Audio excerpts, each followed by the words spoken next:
प्रकार भुसावळ नदीची आन मान शान आणि या भुसावळ तालुक्यामध्ये ज्यांनी इतिहास घडवून 1 लाख मतं घेतली होती ते असे माझे मित्र आदरणीय संतोष भाऊ चौधरी आणि आदरणीय जयदादा पाटील साहेब आणि उपस्थित सर्व बीजेपीला जमिनीत गाडणारे सर्व संविधानवादी संविधान रक्षक सैनिकांना सर्वांना माझा नमस्कार। मित्रांनो, आज संविधान धोक्यामध्ये आहे आणि संविधान धोक्यामध्ये असताना एससी आणि एसटी आणि ओबीसीचं आरक्षण देखील आज धोक्यामध्ये आहे। अशा परिस्थितीमध्ये आमचे रिपब्लिकन नेते, आमचे बहुजनवादी नेते काही ओपन उघड या ठिकाणी भारतीय जनता पार्टीच्या मांडीला मांडी लावून या ठिकाणी बसतायत। त्याचबरोबर काही बहुजनवादी नेते हे छुपे या ठिकाणी भारतीय जनता पार्टीला मदत करतायत। जेव्हा या ठिकाणी हे संविधान विरोधी भूमिका घेणारा भारतीय जनता पार्टी सोबत येतात, ज्यावेळेस हे भारतीय जनता पार्टी आरक्षण विरोधी भूमिका घेते आणि त्यांना हे मदत करतात।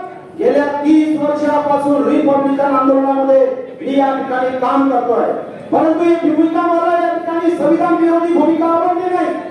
ज्या डॉक्टर बाबासाहेब आंबेडकरांनी 1927ला मनुस्मृतीचं दान केलं, ज्या डॉक्टर बाबासाहेब आंबेडकरांनी मनुस्मृती जाणली, राष्ट्रीय स्वयंसेवकाला 1925 मध्ये 1925 ला स्थापन झालेली राष्ट्रीय स्वयंसेवक या 2025 मध्ये म्हणजे पुढच्या वर्षी या ठिकाणी 100 वर्ष पूर्ण होणार आहे।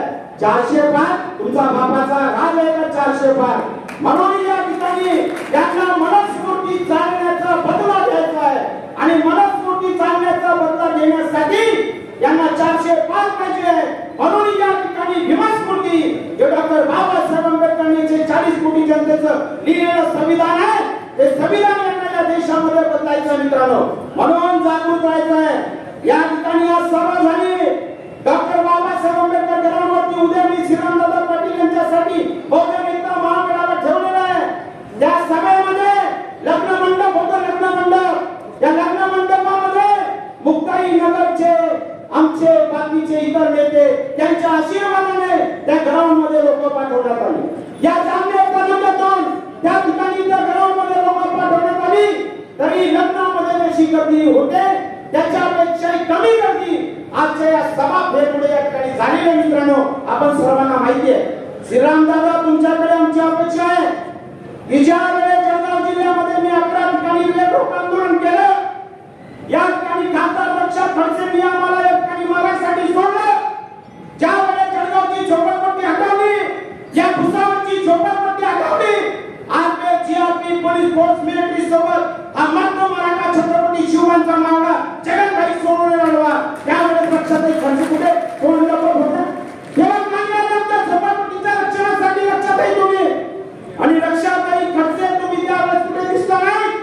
यावेळेस वरंगो फॅक्टरीच्या कामगारांसाठी आम्ही रस्त्यावरती आलो, या ठिकाणी कामगारांचं जन आंदोलन केलं।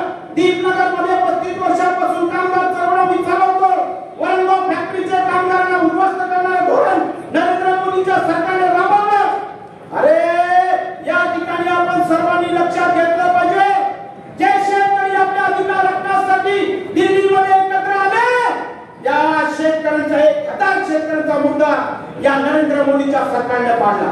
याचा बदला घेण्यासाठी आम्हाला एकत्र यावं लागणार मित्रांनो। शेतकऱ्यांच्या रक्ताने लाभ झालेला एक कमळ आहे। महात्मा गांधींचा ज्यांनी खून केला त्याने फिरोज गोडसे, त्यांच्या महात्मा गांधींच्या रक्ताने लाभ झालेला एक कमळ आहे। कामगारांच्या, शेतकऱ्यांच्या, मुलींच्या यौन शोषणाच्या रक्ताने लाभ झालेला एक कमळ आहे। अरे शेतकऱ्यांच्या, कामगारांच्या, गरिबांच्या, बहुजनांच्या महात्मा गांधींच्या रक्ताने लाभ झालेला एक कमळ आहे। या छत्रपती शिवाजी तलवार आपल्या हातामध्ये आणि हे कमळ छाटून टाका हा संदेश देण्यासाठी आम्ही तुम्ही सर्व मित्रांनो एकत्र या ठिकाणी आम्ही आलो। आम्हाला या ठिकाणी श्रीरामदादा पाटील, तुम्ही 1000 कोटीचे या ठिकाणी मालक असाल, आम्हाला त्याची गरज नाहीये। आमचं धन जर कोणतं असेल डॉक्टर बाबासाहेब आंबेडकरांचं संविधान, हे संविधान वाचवण्यासाठी तुम्ही पार्लमेंटमध्ये जा, आम्ही तुमच्या सोबत आहोत। हे जे धन आहे हे आमचं एसटी, एसटी, ओबीसी आरक्षणाचं रक्षणाचं संरक्षण करण्याचे धन आहे।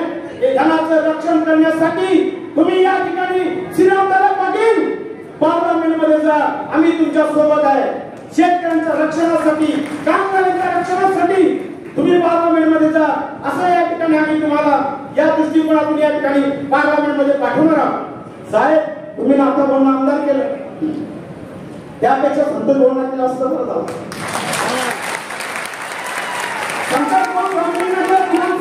साहेब तुम्ही पाठवलं असतात तर या ठिकाणी नाथा बोलणं आपण आमदार केलं. काय झाला, माझी पत्नी पंचायत समिती सदस्य झाली म्हणून गावला, त्या इंगळेबाई नगराध्यक्षबाईला पाडलं. या नगराध्यक्ष इंगळेबाईला राष्ट्रवादी काँग्रेस पार्टीमध्ये असताना आता तुम्ही भारतीय जनता पार्टीमध्ये पाठवता. वरणगावचे नगरसेवक तुम्ही त्या ठिकाणी भारतीय जनता पार्टीमध्ये पाठवता. अरे तुम्ही या ठिकाणी अडचणीमध्ये असाल नाथा भाऊ, तुमची अडचण आम्ही समजू शकतो, परंतु तुम्ही शरद पवार साहेबांच्या आणि आमच्या सारख्या राष्ट्रवादी काँग्रेस पक्षाच्या सैनिकांच्या पाठीमध्ये खंजीर खुपसताय. तुमचं कच करायला चालू देणार नाही. तुम्ही पंजाबमधून काही करा, तुम्ही राजकारण करा, कचकरण करा, पण या ठिकाणी नाथा भाऊला चॅलेंज देतो की तुमची सुनवाई आता पार्लमेंटमध्ये जाणार नाही.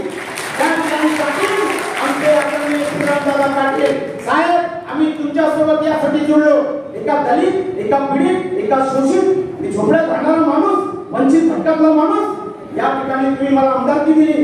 अरे वंचितांचे कोण नेते, बहुजनांचे कोण नेते, शेतकरी, कष्टकरी, कामगार, बहुजनांचे कोण नेते, एकाच नेता आमचे साहेब, आदरणीय साहेब. साहेब, भविष्यामध्ये तुम्ही आमच्या आमदार संतोष चौधरींना संपूर्ण ताकद द्या.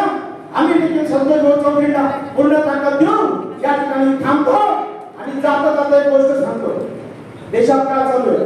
सुबह की धूप को ये रात बना सकते हैं, सुबह की धूप को ये रात बना सकते हैं, हर तरफ ये चलते हालात बना सकते हैं.